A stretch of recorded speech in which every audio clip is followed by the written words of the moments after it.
Russia's cooperation with Southeast Asia is steadily expanding, with trade increasing across the region, including with Vietnam, President Vladimir Putin said on early June 19, local time.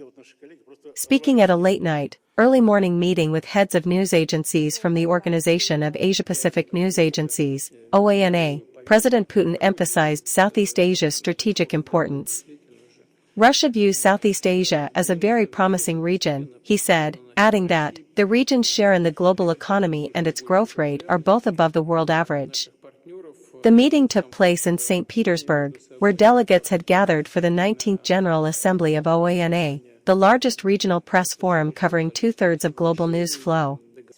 It was officially opened on June 19 within the St. Petersburg International Economic Forum 2025, SPIEF 25. Responding to a question from General Director of the Vietnam news agency Vu Viet Trang on Russia's cooperation with Asia, and Southeast Asia in particular, President Putin stressed the importance of Vietnam as a key partner. Vietnam is a country with which Russia shares a special relationship, he said, sharing that, in the 1950s and 60s, particularly during Vietnam's struggle for independence, the two countries forged a deep bond. While much has changed over time, the friendship and cooperation between the two nations have endured, he stressed. President Putin also highlighted joint projects in various sectors, including energy and science. He highlighted Vietnamese businesses in Russia, saying that, it may come as a surprise to some, but Vietnamese companies are investing billions of dollars into Russian agriculture and doing very well.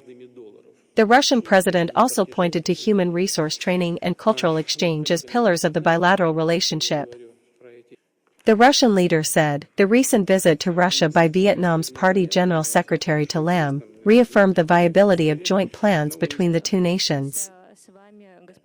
Also at the meeting, responding to questions from leaders of major global news agencies on current issues, such as the Iran-Israel conflict, negotiations with Ukraine, the resumption of Russia-Europe relations, NATO's rearmament plans, and cooperation in Asia, President Putin affirmed that Moscow remains open to dialogue with European countries and supports the current trend of restoring relations with the United States.